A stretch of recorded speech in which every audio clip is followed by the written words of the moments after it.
It's Wednesday, October 9th, 2024. I'm just trying to get finished up in the honey house here. And that's what I've been doing this week for the most part. There have been some interruptions, had to go on errands, etc., etc. I was off to Winnipeg yesterday. Had Bee Club meeting last night. That went really well. It's always really nice to see everybody. And our education committee puts together some pretty interesting speakers. This meeting we had a very Q&A informal talk. It wasn't a presentation per se, but a really good conversation with our provincial apiarist. And so it's very educational and informative for the membership to just sit and have a casual conversation and ask him questions and get his impressions on various topics. So that was nice, and it always goes late, so then I'm kind of a vegetable the next day. But I'm working in here today. I've been cutting my comb, and these are my comb honey supers. The comb honey is not a very good crop this year, so I'm a little disappointed in that.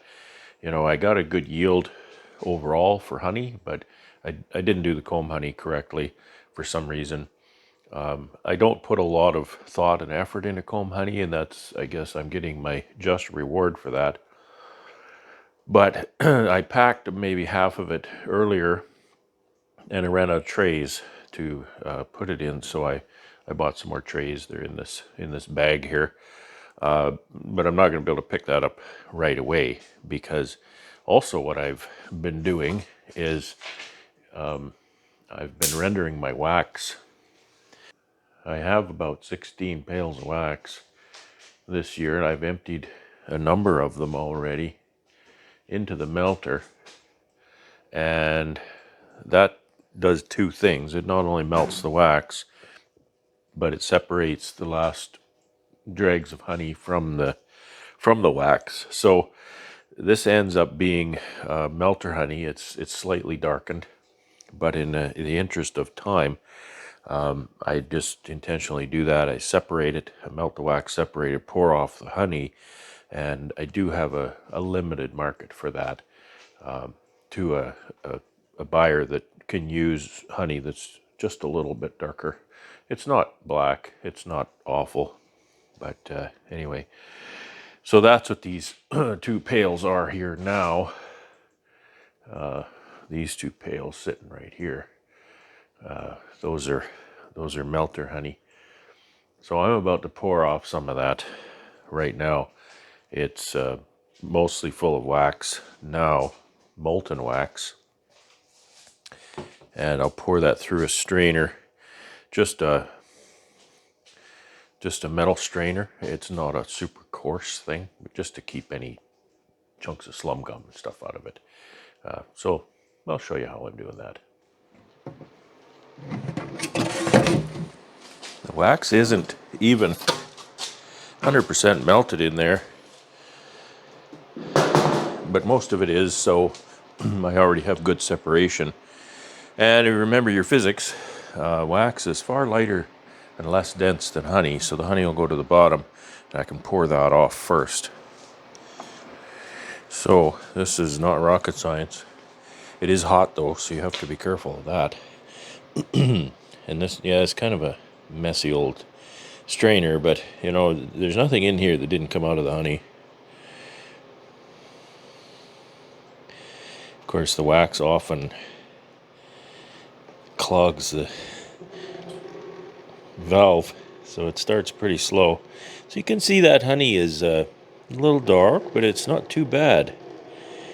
It's sometimes this honey comes out of here just a nice caramel flavor.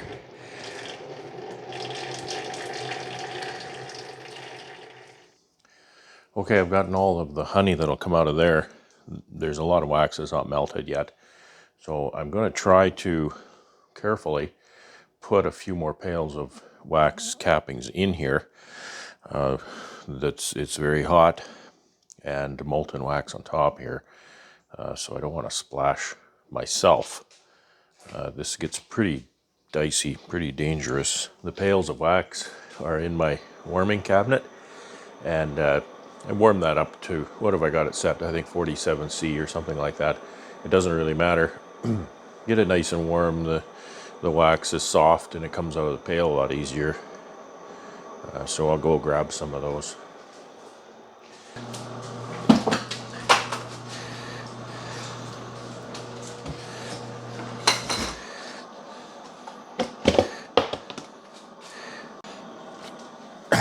Give it a little tap on the side here to loosen it up, and then tip it into there. I think I've got the melter set at 85C currently. Wax melts about 75. Now I think I have it set at 80C. Okay. Push this down and close the lid.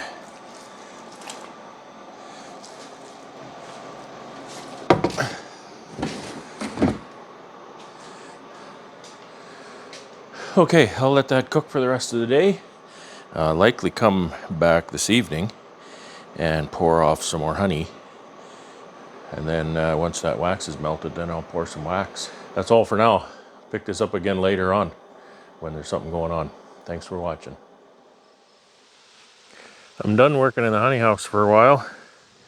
And I need to do some Varroa samples and washes to see where these treatments have led me.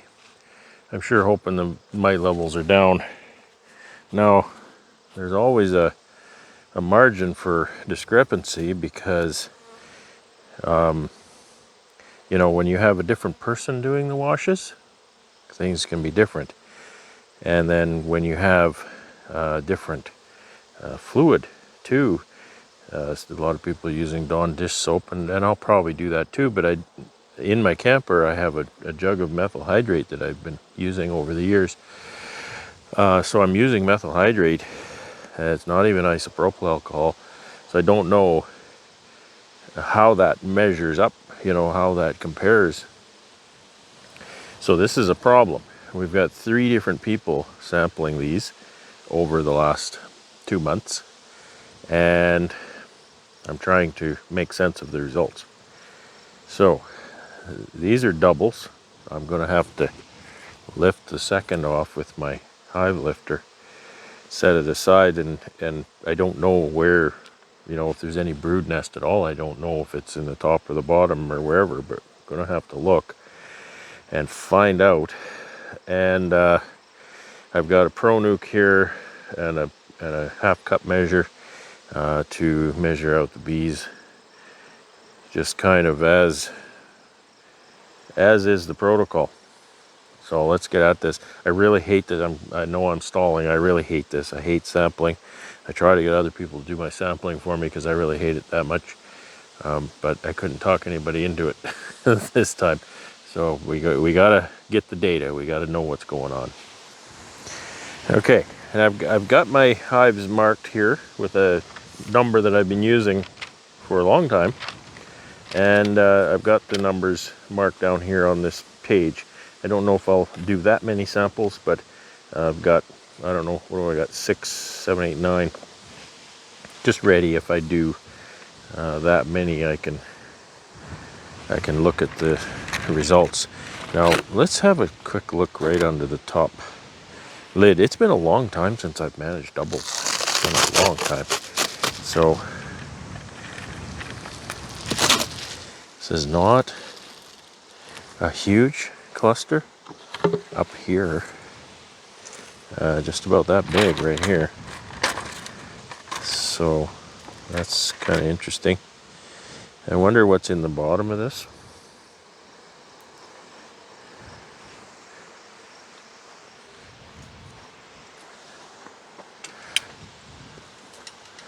Last time I managed doubles, I didn't have this hive lifter, so now I have the advantage of a machine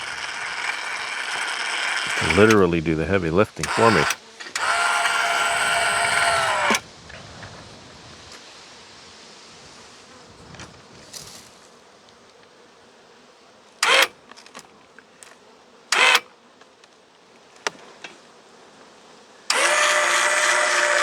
Yeah, this stupid lifter. It's just the lifting arms are poorly designed, and it doesn't lock into the handles sometimes, a lot of the time.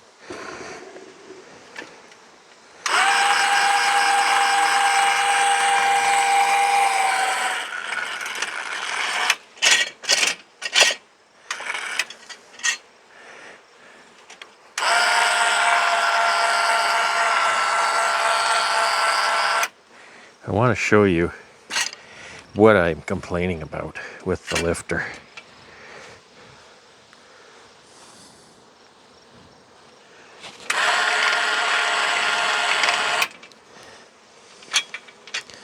And don't get me wrong, I like this machine.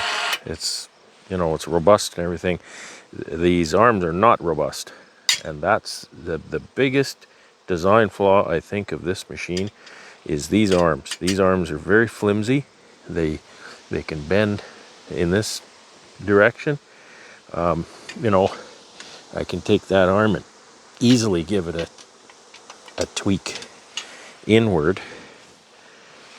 So this should be designed differently. This should be an L iron, or, you know, a tube of some kind, something that's more, that's just a 1/4 inch piece of stainless, I think. I mean, it's stainless, he used good material, but it's not strong enough.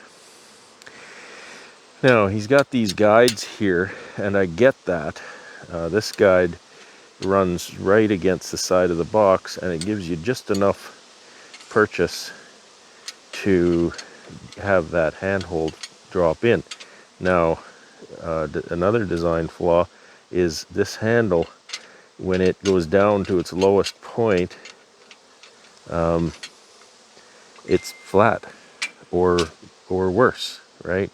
So my opinion, and this is my opinion, is this should bottom out when it drops into that handle.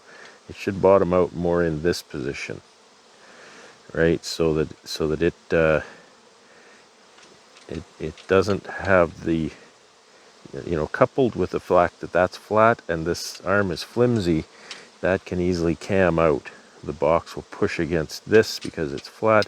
If it were like this, it wouldn't tend to push on this arm quite the same way, but that still needs to be made stronger. So anyway, that's what I find is the difficulty with this thing. And I see he's changed the arms on the newer ones, but I don't know if those things have been addressed at all. But anyway, back to killing bees. So this box is nicely full.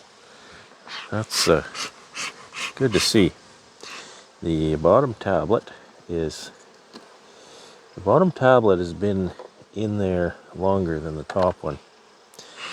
So it's no surprise that there's not much left of it as compared to the top.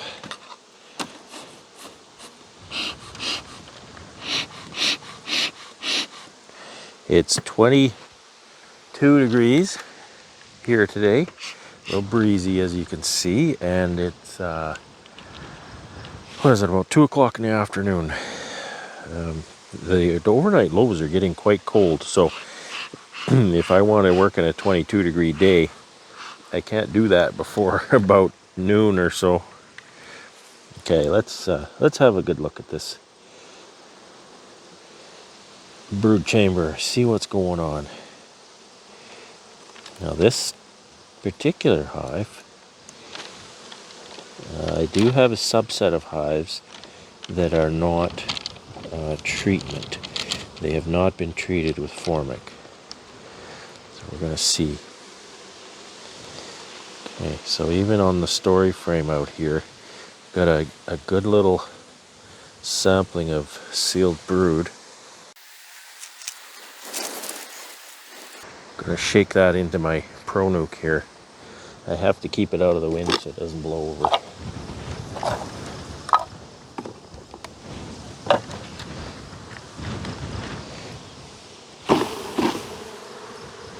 Shake that in there. The old bees will fly away and the younger bees will be left behind, which is the ones you want to get your sample from. I'd love to see the queen, so I know I'm not going to sample her, but I'm not confident that I can actually find her. So a little bit of sealed brood here, but that's definitely waning over time.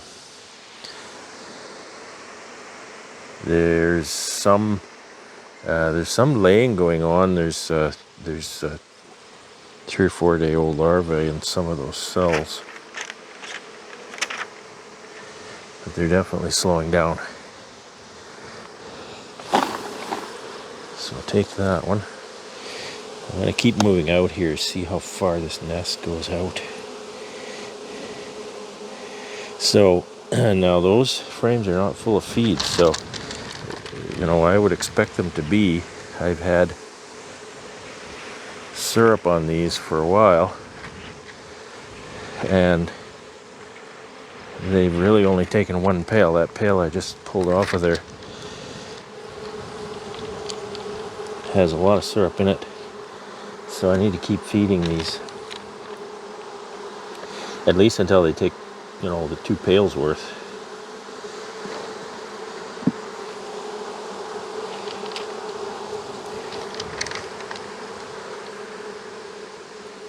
So again, just a remnant of a nest here. And I did see one bee with deformed wings, so they're not doing that good. But again, they haven't been treated. This is just a control set that I have. There's 10 colonies that I have not treated.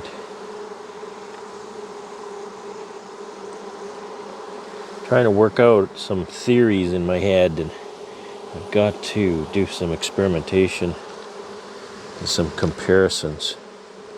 So we've still got a reasonably good little nest going on as I move further in. She's still laying.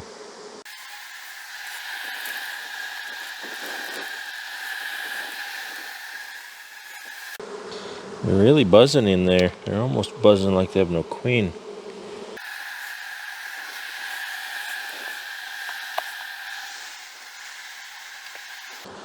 This is the top tablet. It's they're eating it, but I'm gonna put that on the bottom because that's where the brood nest is, and presumably the most beneficial place for that.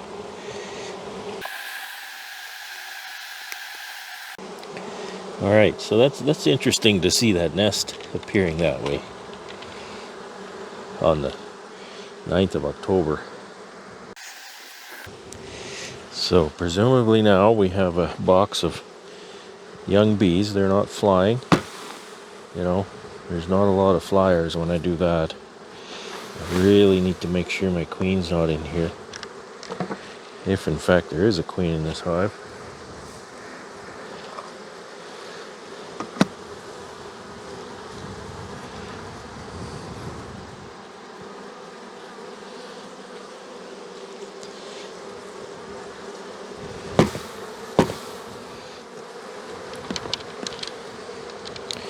Just tip it up and dump the bees into the cup, and dump the cup into the tester.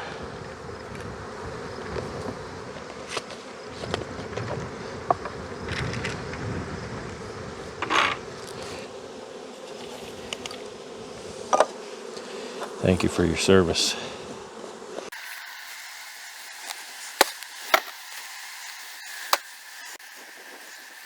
It's easy check. It seems to leak. You can tighten it real tight. It still seems to leak. Well, there is a plethora of mites in there. Yeah, there's a lot of mites in there. Okay, how many? Lots.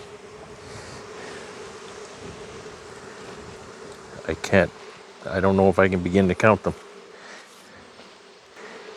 I can't really count them all. I'm pretty sure there's upwards of 50 mites in that. That's not what I wanted to see.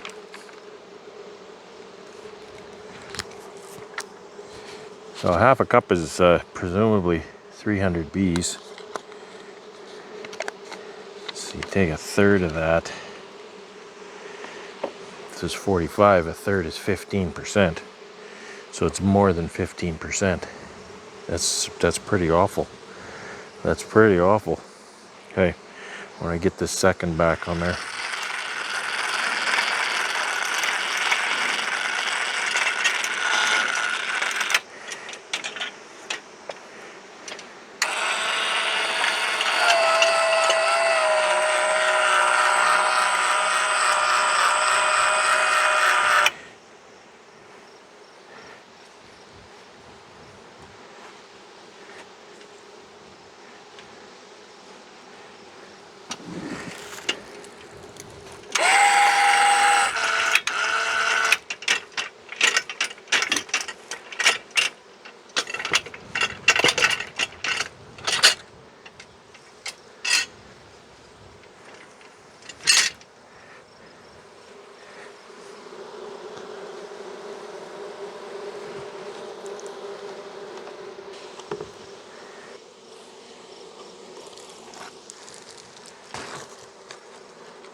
Okay, so it's not zeros and ones like I really wanted after 3 rounds of formic. You know, the formic was a lot of work, going around all these hives and, you know, handling all the little pads and everything. It's messy. They're all over the place. Of course, that's my fault. I need to pick them up, but it's just a heck of a lot of work for one guy.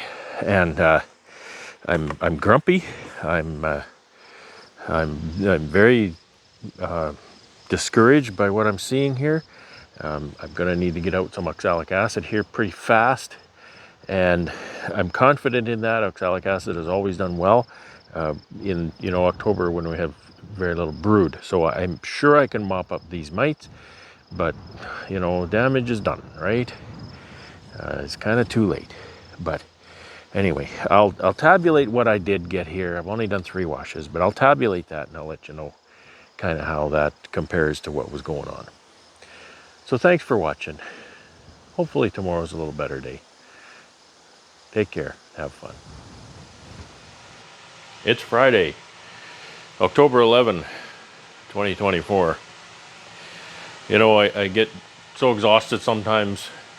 I feel like Balthazar Edison when I say that. And if you don't know who that is, you don't watch enough Star Trek. So I'll leave you with that. So it's only about 9°C outside. It's a high of about 15 today, so not that warm, but that's about it for the season. It's going to cool off over the next week, and I think the following week they say it might warm up a little, but not much. So the bee work is done. I kind of had wanted to go out and get a couple more washes today because I got interrupted with that the other day, but I'm not sure I'll be able to do that. I will let you know the results if I'm able to get out there. So today I've just been working in the honey house, and you can see that I've got equipment washed and stowed, things taken down, taken apart, and various states of disarray in here. It's starting to look up. Of course, if you watch the channel, you know that in the off season, this building is the storage for the bees. I won't have as many bees in here this year, partly because I don't have as many bees this year as I had a year ago. However, that's also compounded by the fact that I'm going to winter some outdoors this year. So I hope that goes well. That's a bit of an experiment on my part. I haven't done that in 9 years. I wintered outdoors 1 year. It worked out well for me. I didn't lose any bees that year. So I'm praying for that. So last I left you here, I was melting wax and pouring off honey out of the melter. And I think I've got all of the honey out of there now. I haven't tested it this morning, but all of the wax is molten, and I've drained all of the honey that I could off of that. So that's pretty much it. Now, I'll show you what I got. I did get more honey than I had expected. So there's 6 pails here. I had 16 pails of wax, and so there's 6 pails of honey. Those are not full. I try to stop them at about 50 pounds. Those will hold a good solid 60 pounds if they're full, and one of them is not even 50. So I got 100, 250, I'm going to say 200 and maybe 280 pounds of honey there. So that'll, yield me, I don't know what the buyer pays for that. It kind of changes every year. So, I mean, suffice it to say there's $300 or something there, maybe 400, who knows. But regardless, I'll sell that to my guy who can use that. And I hope it's not more than he can use, because I don't think it's an unlimited amount, certainly, that he can use. So now that I've got the wax, or the honey poured off in there, I've set up some mats here, and that's where I'm going to set my wax containers when I pour them. So I'll show you what I'm going to do here. So I've been using these little, I don't know what they call them, they're kind of stacking containers. If you put them one way, they nest. If you put them the other way, they sit on top of one another. Kind of nice. One of the really nice things about them is you watch Princess Auto, and they're only $3 on sale. So I bought a whack of them a couple of years ago, and I bought another stack of them this past winter. And another really nice thing about them is they're made in Canada. So it's not like you're getting $3 worth of Chinese garbage like we normally get elsewhere. So normally, at least normally in my part of the world, people will pour wax in something like this. So this was all dirty because I don't use it. And these are very robust. They're the same kind of thing, but they're far more heavy duty. I can't see any markings on this. I got this online, a place called Tenaquip, Tenaquip, and this was $20 for this tote. Now, what I like about it is it's very robust, and where that comes into play is once you get the wax set, you need to kind of flex it and crack it and whack it on the table or something to get the wax out. Can't very easily break that. I have broken the little black one though, doing that same thing. So I just have to be a little more careful. I think when I broke it, I just kind of broke the handle part or something. But it's $3, so haven't lost very much. And I can still use it, it's just kind of cracked here. So anyway, one of the really nice things about using the smaller one is a smaller brick. And it's just a little easier to handle. And you pour the big brick, and you can pour, say, 20 pounds of wax, and it's that thick. Whereas you can pour 20 pounds of wax in this, and you've got a nice brick there, and it's not as huge. Now, getting a larger, thinner brick is easier to break up when you go to use it, but that's not usually a problem for me. Now, when I pour this, this is an initial pour. Generally, I'll pour it twice, but we'll see how it goes. And I've got my good old nasty strainer here. It's kind of a finer strainer on top of a coarser strainer, just to kind of hold it in there. And it's bent, it's out of shape, and it's kind of crappy, but it still works. So we'll go with that. I think I bought that at Bee Supply. So what happens here generally is at the beginning, there's a wax plug in here that when the wax sits in the valve, it cools off and solidifies in there. Now, I'll talk about cooling off. It's starting to cool off in the building because I wanted to keep the temperature up in here a little while until I got everything washed down. And so I've done that now, and I've turned the heat way down. It was at 30 C I was running it here. I've turned it down to 20 C. So let's open this up. And generally I have to take this nasty... This is another really idiotic hive tool. It's got a little tiny hook on the end, and it's really hard to hang on to. They call it an Italian hive tool. I don't know, maybe Italians like that kind of thing, but I don't think it's as nice as a nice Maxent. Anyway, so I need to get that plug out of there. You can see, well, there's still some honey going to come out of this, and that's okay. I can pour honey and wax.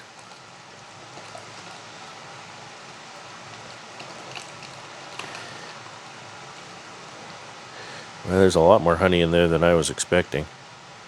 It's very dark though. I'll put that in a separate pail.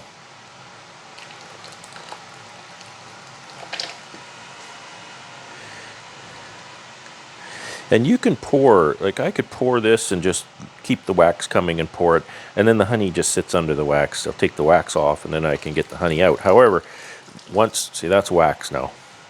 So, once it's cooled, then the honey is kind of thick and it's just harder to deal with.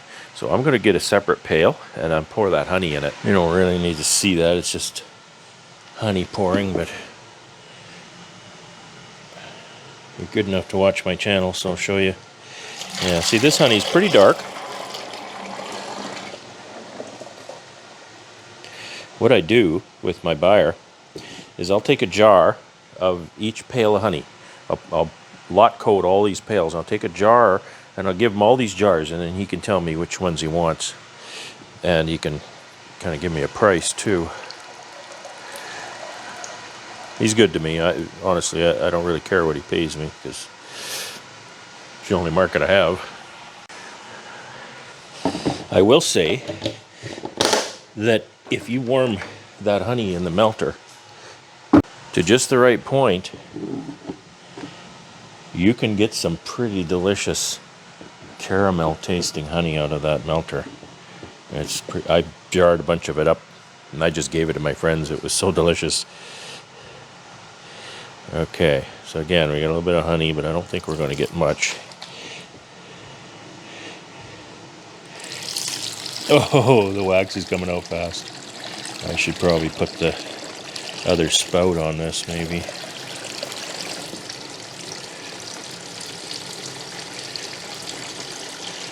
Inevitably get wax and honey on the floor.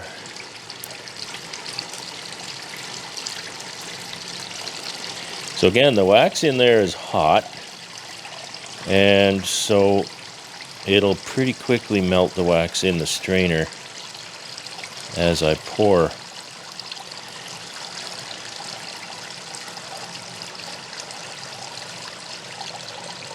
So I'll fill these little trays about halfway, and normally I'll do this twice. This is an initial melt, and then I'll clean the melter. I'll get the slum out of it, make it nice and clean, and then put all this wax back in there, melt it again.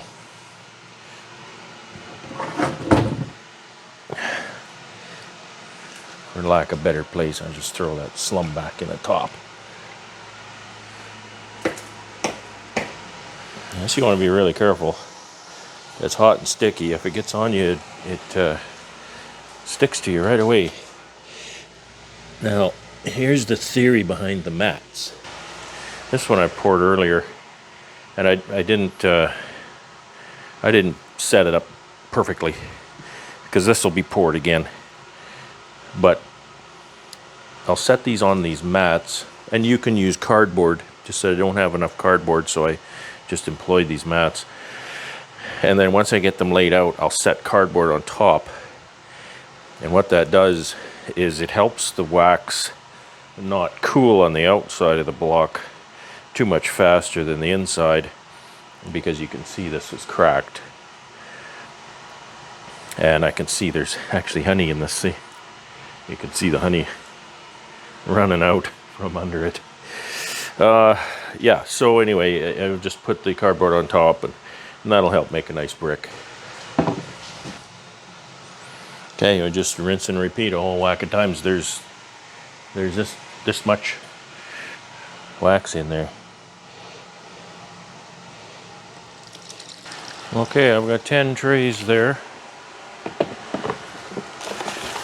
And I've got a assortment of cardboard sheets here.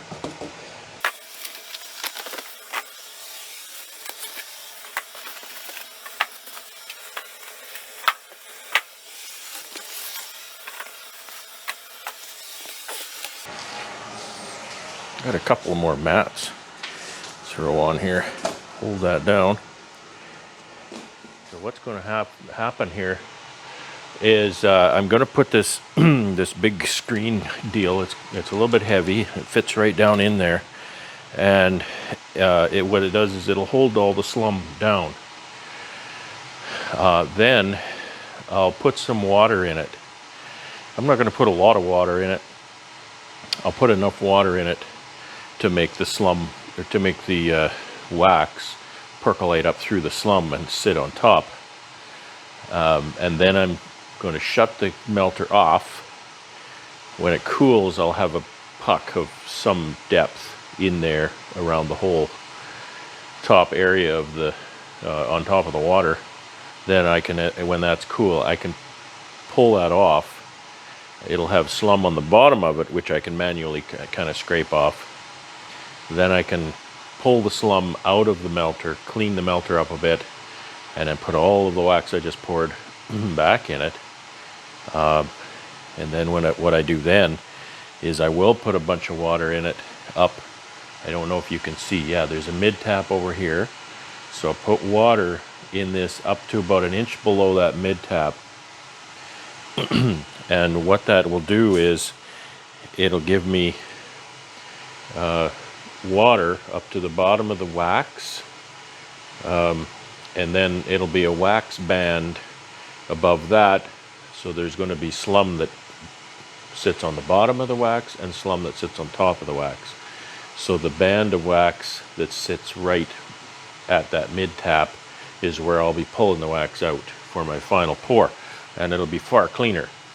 Now you're always left with that bit of wax that has slum in it at the end, but you know, you can just keep doing that year after year. Put that wax in and redo it again and again. So this is what I have to do. I have to put this thing in there and then get a bit of water in it. And again, I don't have to put lots of water in it this time.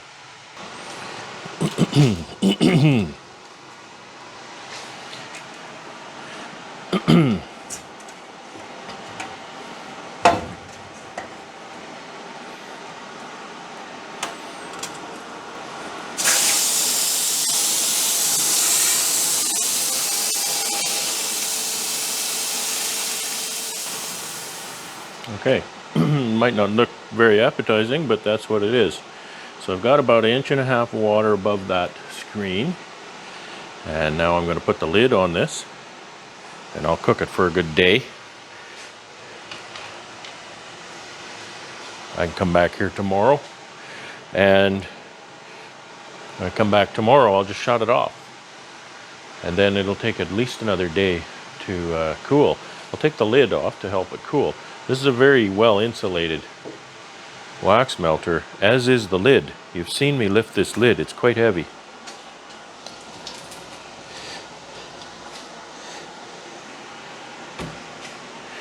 So even the lid has an insulated portion. It's a good 3/4 of an inch, probably 1/2 inch of insulation in there. So we'll stick this right up on there. And it's nice, it kind of sits right down on the melter. It's not going to, because the big screen is sticking up a little bit, but as it cooks, it'll go down a little bit. All right, so that's the wax for now. This is always a bit of a process in the fall. It takes quite a few days, especially when you wait for this melter to cool off. It takes a long time. I might move bees on Monday. The weather is looking conducive to moving bees. And Sunday, I'm looking forward to a nice turkey dinner with my wife. In Canada, our Thanksgiving falls on the second Monday in October. So Monday is Thanksgiving proper here. So it'll be nice to have a long weekend with her. But of course, I said I'm going to be moving bees Monday, so I'll be working anyway, right? But you know, I try, and we'll have a nice dinner on Sunday. And I think we're going to have friends over as well. So I'll leave you with that for this week. I really appreciate your watching. I'll get back to you with some more Varroa numbers when I have them. And what we're going to do moving forward, my only choice is oxalic acid vapor.